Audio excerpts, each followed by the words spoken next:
जय माता की दोस्तों, आपको चैत्र नवरात्रि की बहुत बहुत शुभकामनाएं। भगवती माँ आप पर हमेशा अपनी कृपा बनाए रखे।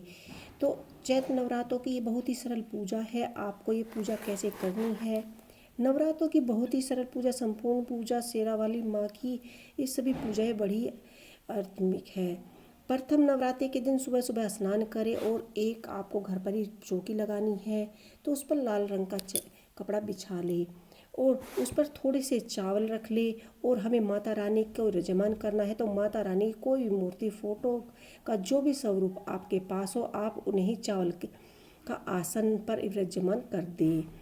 चावल का आसन लगा सकते हैं या आप चाहे तो फूलों का आसन भी दे सकते हैं। माता रानी को विराजमान कर सकते हैं। हम पहले कलश स्थापना हमने कर दी थी, तो कलश स्थापना हमने आपको बताई है कि आपको कैसे करनी है। आपको मिट्टी के पात्र में आपको नवरात्रे भी बोने हैं और उसके बाद हमने यहाँ पर गणेश जी की स्थापना कर दी है। सभी पूजाओं में गणेश जी की स्थापना सर्वप्रथम की जाती है। गणेश जी की पूजा करना शुभ माना जाता है और उसके बाद ही हम अपनी पूजा आरंभ करते हैं। तो हमने यहाँ पर गणेश जी की स्थापना कर दी है और इसके बाद हम माता रानी को तिलक लगाएंगे, 9 दुर्गों को तिलक लगाएंगे। माता रानी के सभी हाथों की तरफ हम कलश को स्थापित करेंगे, तो वो हमने सीधे हाथ की तरफ कलश स्थापित कर दिया है। हमारे स्थापना यहाँ पर ही हो चुकी है। तो इसके बाद देखिए, जल के छींटे लगाकर आप सभी को भव्य रूप से स्नान कराए, यानी सबको शुद्धिकरण करके इसके बाद हम दिया जलाएंगे।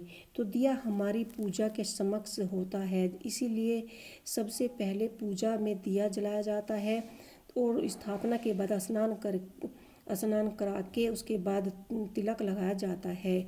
आप रोली चंदन का जो भी तिलक लगाना चाहते हो, माता रानी को लाल रंग बहुत पसंद है तो उन्हें लाल रंग का तिलक लगाइए। गणेश जी की स्थापना कीजिए और जो भी फल में आपने रखा है ऋतु फल के हिसाब से आपको फल चढ़ाइए माता रानी को। भोग प्रसाद में पंचमेवा का भोग भी आप लगा सकते हैं या फिर आप पताशा का भोग भी लगा सकते हैं। माता रानी को लाल रंग के फूल अति प्रिय हैं, तो आप लाल रंग के फूल चढ़ाइए। गणेश जी को दूबा अति प्रिय है, तो गणेश जी को दूबा चढ़ाइए। माता रानी को 16 श्रृंगार चढ़ाइए और जितनी 16 श्रृंगार में चीज़ें होती है उतनी चीज़ें माता रानी को सम्मिलित कर सकते हैं। तो यहाँ पर देखिए, आप हमने श्रृंगार माता रानी को समर्पित कर दिया है। अब हम भोग प्रसाद में पान रखेंगे, पान चढ़ाएंगे, पतासे चढ़ाएंगे, पंचमेवा चढ़ाएंगे। आप चाहे तो पतासे आप ज़रूर सम्मिलित करें या फिर आप मिश्री भी आप ले सकते हैं।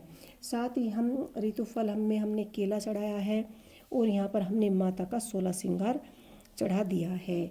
इसके बाद आप माता रानी की कोई भी दुर्गा सप्तशती, दुर्गा चालीसा, नवरात्रों की पुस्तक, माता रानी के भजन कीर्तन जागरण पूरे परिवार के साथ कर सकते हैं। और चाहे तो आप एक छोटा सा हवन भी कर सकते हैं। हवन में आपको लौंग का जोड़ा चढ़ाना है, पूरे परिवार को व्रत रखना है तो सभी को एक एक लौंग का जोड़ा बारी बारी चढ़ाना है। और आपको इस तरह से छोटा सा एक हवन करना है। करसी लगाकर आपको यहाँ पर ओम दुर्गे दुर्गाय नमः, ओम दुर्गे दुर्गाय का नाम जाप करते हुए कम से कम आपको 5 बार आहुति देनी है, हवन किया जाता है। और नवरात्रों में रोजाना पूरे 9 दिन तक हमें छोटा सा हवन करना होता है। तो कोई बात नहीं, आप अगर सिर्फ लौंग ही चढ़ा रहे हैं, पतासा चढ़ा रहे हैं, उससे भी आपका हवन हो जाएगा। तो इस तरह से आप पूरे नवरात्रों में हवन कर सकते हैं और माता रानी को खुश कर सकते हैं। माता रानी पर अपनी कृपा हमेशा बनाए रखेंगी। आपको हमारा वीडियो कैसा लगा हमें ज़रूर बताओ।